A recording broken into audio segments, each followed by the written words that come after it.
안녕하세요. 주의 날 예배를 찾아주신 모든 분들에게 진심으로 감사합니다. 오늘의 말씀과 찬송을 통해 우리의 마음에 예수님의 새 생명이 가득하기를 간절히 바랍니다. 감사합니다.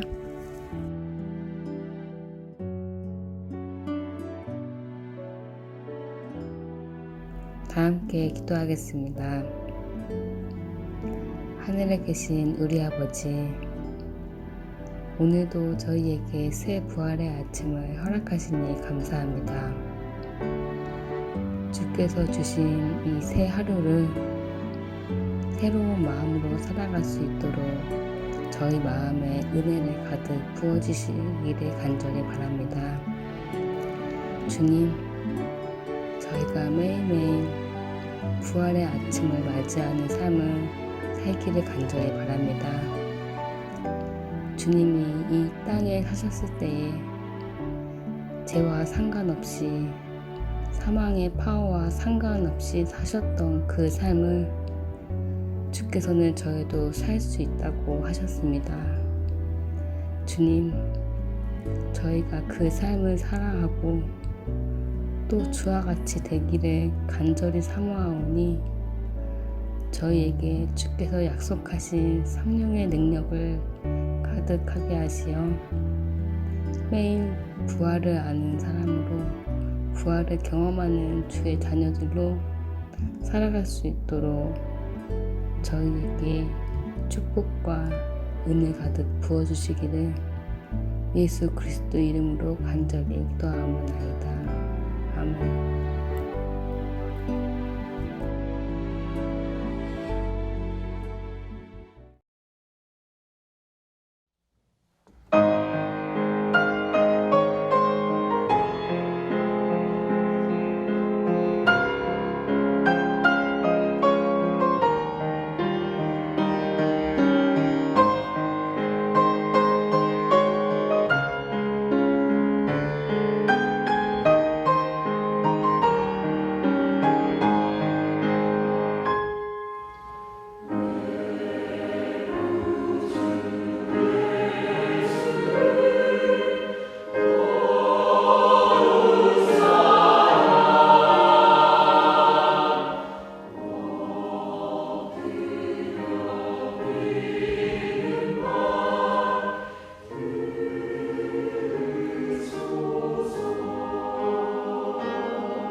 지금은 부활절 시즌입니다.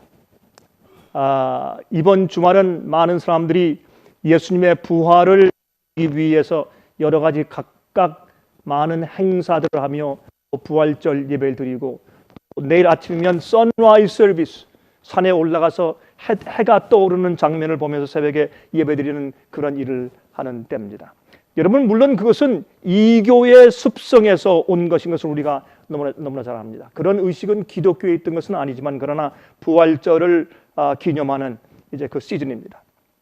이제 다른 그러한 시즌들과 마찬가지로 부활절 때도 역시 한몫을 누리려고 하는 그런 장사꾼들의 기승에 정말 예수님의 부활을 정말 기념하고 또 생각할 수 있는 분위기가 다 깨지는 것을 우리가 잘 알고 있습니다.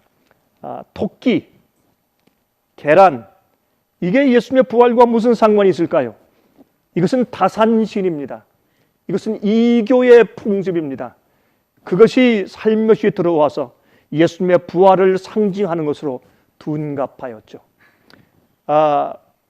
또 이제 아침에 해가 뜰 때 예배드리는 선라이즈 서비스는 전혀 성경적이 아닌 것을 우리가 알 수가 있는 것입니다. 태양신 숭배에서 온 것을 알 수가 있습니다. 여러분, 부활절이라는 것을 만들어서 많은 사람들에게 예수께서 죽음에서 부활하신 것을 강조하고 설교하지만은 정말 부활의 의미가 무엇인지를 잘 깨닫지 못하는 시대에 우리가 살고 있다, 그 말입니다. 자, 이럴 때 우리가 부활의 의미를 강조하고 우리가 정말 예수님께서 사도 바울을 통해서 부활의 권능을 이야기할 때 그것이 정말 무엇을 의미했으며 오늘날 매일매일 우리에게 무슨 경험을 의미하는지 그것을 깨닫는 것은 얼마나 중요한 것입니까? 그리고 그런 경험을 우리가 알고 또 그것을 말하고 글로 쓰고 설교할 때 우리가 깨달은 진짜 성경의 진리가 얼마나 듣는 많은 사람들한테 감동을 주고 말씀대로 살도록 도와주겠습니까? 자, 그래서 특별히 이 시즌을 위해서 제가 부활의 권능에 대해서 말씀을 좀 드리려고 하는 것입니다. 자, 부활이 무엇일까요? 이 부활이 우리에게 무엇을 의미하는 것일까요? 빌립보 3장 10절부터 14절까지 있는 말씀과 18절부터 21절까지 있는 말씀입니다.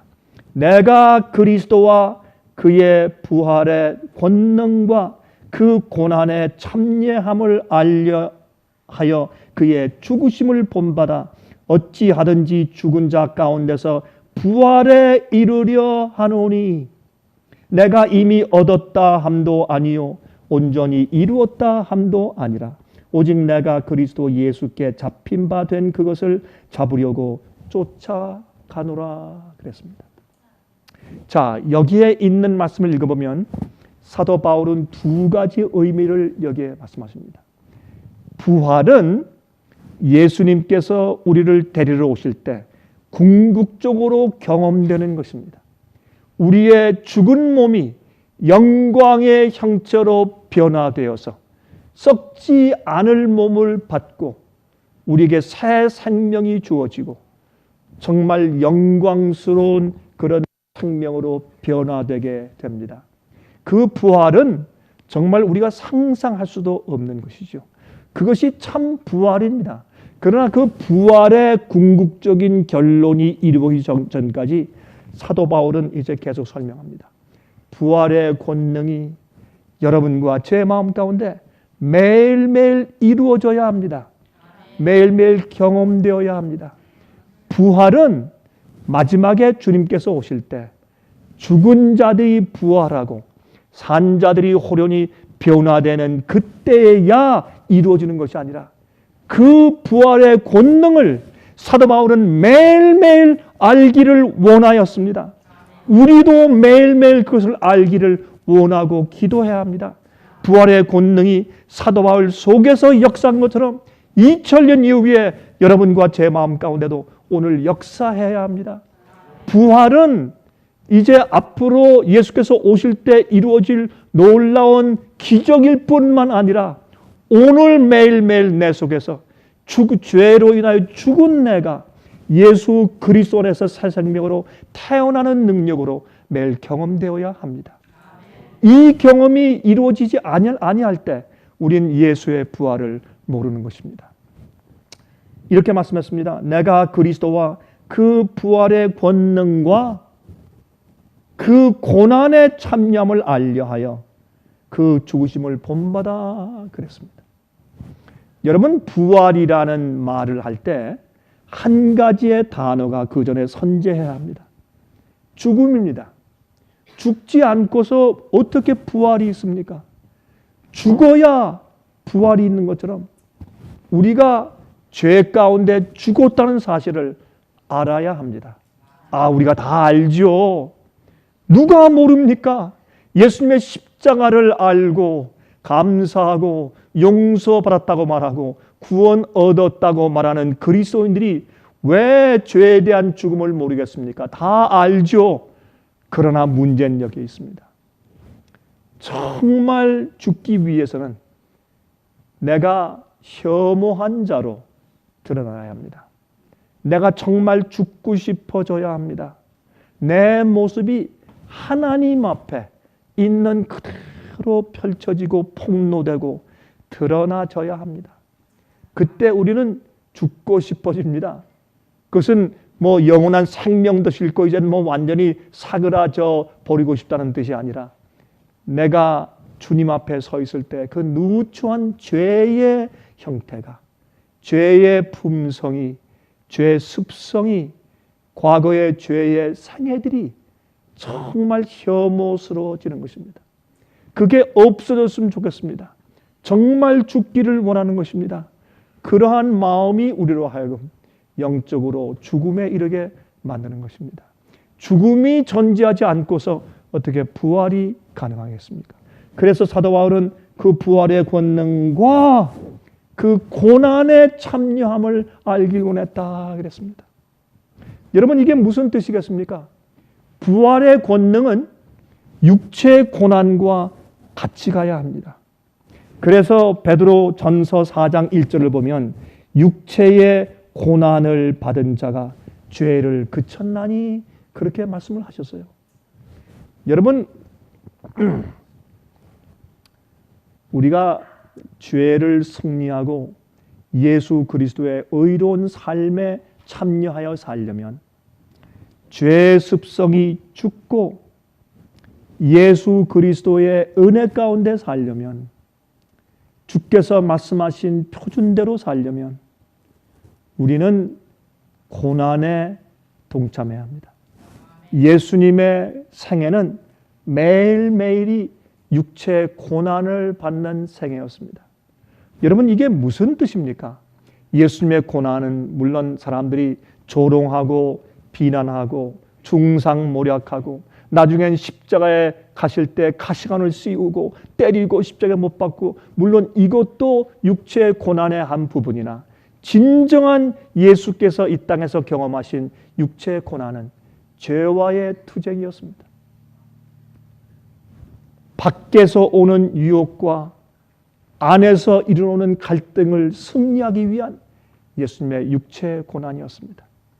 그리고 죄로 인해서 죽어가는 사람들을 볼 때 생기는 예수 그리스도의 고통이었습니다.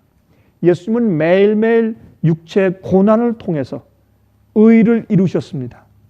예수님은 한 번도 매일매일 부활의 경험을 하지 않으신 날이 없습니다. 예수님은 항상 아버지의 그 생명이, 아버지의 능력이, 성령의 임재가 예수님 속에 항상 계셨기 때문에 예수님은 항상 죄와 싸우셨습니다. 항상 악과 싸우셨고 죄의 본성과 싸우셨습니다. 그 고난을 통해서 예수님은 항상 부활한 자로 사셨습니다. 십자가에 돌아가시고 3일 만에 부활하신 것은 결론이나 그 이전에 예수님께서 말구유부터 십자가까지 매일매일 부활한 자처럼 사셨습니다. 부활한 자, 하나님 아버지께로부터 받은 생명을 가지고 매일 사셨기 때문에 예수께서 부활하신 겁니다. 앞으로 예수께서 오실 때 많은 믿는 자들이 땅에서부터 무덤에서 할렐루야 찬송을 하며 올라올 텐데, 그 이유는 그들이 죽기 전에 아니면 일생 동안 오랜 기간 동안 계속적으로 주님 안에서 죄와 죄된 육체와 이런 모든 것들을 승리한 부활의 생명을 가지고 사는 자들이었기 때문에 주님께서 그들에게 마지막 결론적으로 부활을 주실 것입니다. 우리는 부활의 권능을 매일매일 경험해야 합니다. 부활은 그저 우리가 신학적으로 설명하고 이해하는 그런 단어가 아닙니다. 부활은 우리가 경험해야 하는 하나님의 능력입니다. 로마서 6장입니다. 로마서 6장 5절부터 14절까지 있는 말씀을 보면 거기에 십자가의 의미에 대해서 기록해 두신 것을 읽을 수가 있어요. 로마서 6장 5절부터 14절입니다. 만일 우리가 그의 죽으심을 본받아 연합한 자가 되었으면 또한 그의 부활을 본받아 연합한 자가 되리라 그랬습니다. 여기 보면은 얼마나 분명할 말씀이에요. 주님과 함께 죽어야 주님의 부활과 연합한다. 다 상징적인 얘기지만은 이것이 우리의 실제 생애에 적용될 때 얼마나 단순하지만 깊이 있고 정말 능력 있는 말씀인지 모릅니다. 6절부터입니다. 로마서 6장입니다. 우리가 알거니와 우리 옛사람이 예수와 함께 십자가에 못 박힌 것은 죄의 몸이 멸하여 다시는 우리가 죄에게 종노릇하지 아니하려 함이니 이것이 부활입니다. 다시는 죄의 종이 되지 말아야 합니다.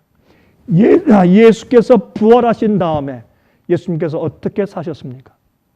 예수님께서 부활하신 다음에 더 이상 과거에 가지신 예수님의 육체가 예수님을 지배하지 못했습니다. 그것이 부활이고 그것이 부활의 권능입니다. 우리가 주 안에서 주님과 함께 십자가에 못 박혀 죽으면 내 죄의 육체가, 다시 말해서 죄의 사욕이, 죄의 소욕이 우리를 더 이상 다루지 못하게 우리가 결심하고 죽으면 하나님의 거룩한 생명만이 내 속에서 나를 주관해야 합니다. 부활한 자는 과거로 돌아가지 말아야 합니다. 그게 부활의 권능입니다. 매일매일 우리는 그렇게 할 수가 있습니다. 이것이 부활의 이야기입니다. 이렇게 말했습니다. 이는 죽은 자가 죄에서 벗어나 의롭다 하심을 얻었음이니라. 여러분, 죄에서 벗어나야 의로워집니다. 부활의 경험이 없는 자는 의로운 생활을 살 수가 없습니다. 정말 죄에 대해서 죽은 자가 의롭게 살 수 있습니다. 여러분, 어떤 땐 여러분 좀 의로운 것 같고 어떤 땐 죄된 것 같습니까? 매일매일 시소 게임을 하십니까? 뭔가 잘못되어 있습니다. 철저한 죽음과 철저한 부활의 경험이 여러분 생활 가운데 아직까지 한 번도 들어오지 못한 경험이기 때문에, 못한 이유이기 때문에 그럴 수도 있다, 그 말입니다. 만일 우리가 그리스도와 함께 죽었으면 또한 그와 함께 살 줄을 믿노니 이는 그리스도께서 죽은 자 가운데서 사셨으면 다시 죽지 아니하고 사망이 다시 그를 주장하지 못할 줄을 알미로다. 이게 부활입니다. 부활한 자는 더 이상 사망의 육체의 지배를 받지 않습니다. 영적으로 무엇을 의미합니까? 우리가 예수님 안에서 부활했으면, 의로워졌으면 죄의 소욕이 우리를 지배할 수가 없습니다. 그렇게 하지 말아야 합니다. 그의 죽으심은 죄에 대하여 단번에 죽으심이요 그의 살으심은 하나님께 대하여 살으심이니 이와 너희도 너희 자신을 죄에 대하여는 죽은 자요 그리스도 예수 안에서 하나님을 대하여는 산 자로 여길지어다. 참, 이게요 얼마나 간단하게 말씀을 했어요. 죄에 대해서 죽은 자요 예수님 안에서 하나님만 위해 살기 때문에 산 자가 되었다. 그러므로 너희는 죄로 너희 죽을 몸에 왕노릇하지 못하게 하여 몸의 사욕을 순종치 말고 또한 너희 지체를 불의의 병기로 죄에게 드리지 말고 오직 너희 자신을 죽은 자 다시 산 자같이 하나님께 드리며 너희 지체를 의의 병기로 하나님께 드리라. 그 다음에 14절에 우리가 잘 아는 말씀이 나와요. 죄가 너희를 주관치 못하리니 이는 너희가 법 아래 있지 아니하고 은혜 아래 있습니다. 왜요? 부활했으니까. 부활한 자는요, 과거의 사망의 몸과 죄의 소욕이 그를 더 이상 주관할 수가 없어요. 새로 받은, 부활할 때 받은 새 생명이 그를 주관하는 것입니다. 그게 은혜 아래 있는 것이에요. 은혜는 죄보다 강합니다. 은혜는 하나님께로부터 오는 것인데 주께서 우리를 구원하시는 능력이 은혜입니다. 우리는 육체 고난을 받아야 돼요. 죄에 대해서 죽기로 결심했다고 하루에 끝나는 것이 아닙니다. 한 번 거듭났다고 해서 내 구원이 다 끝나는 것이 아니에요. 사람들이 오해하는 것입니다. 우리는 매일매일 죄의 소욕이 올라올 때 육체를 쳐서 복종시키고 하나님의 생명을 받는 경험을, 이 부활의 권능을 매일매일 체험하며 살아야 합니다. 그렇지 못하면 우린 그리스도인들이 아닙니다. 그런 자들이 최종적으로 경험하는 것이 실제 부활의 경험일 것입니다. 부활 시즌입니다. 많은 사람들이 예수님의 부활을 얘기합니다. 이 시즌에 여러분과 저는 진짜 사도 바울이 얘기하고 경험한 그 예수 그리스도의 부활의 권능, 예수님의 고난에 참여하고 육체의 고난을 받은 자가 죄를 그친 것처럼 예수님의 고난과 부활의 권능을 체험하는 사람들 되시기를 간절하게 바랍니다. 아멘. 잠깐 기도하십시다. 하늘에 계신 우리 아버지시여, 우리처럼 죄 많고 못난 사람들, 거룩한 생명을 받기에 자격이 없는 자들을 주님께서 부르시고 각자 이름을 지명하여 불러내시고 하늘의 별들을 이름을 불러 지명하여 불러내신 것처럼 저희들도 불러내셔서 진리로 구원해 주심을 감사합니다. 하늘에 계신 아버지시여, 우리가 사는 이유가 있습니다. 우리를 성령을 통해서, 진리를 통해서 이렇게 불러내신 이유가 있습니다. 영원히 살기 위한 것입니다. 또 매일매일 새 생명을 가지고 삶으로 내가 산 것은 물론이지만 주위의 많은 사람들을 살리기 원하는 것입니다.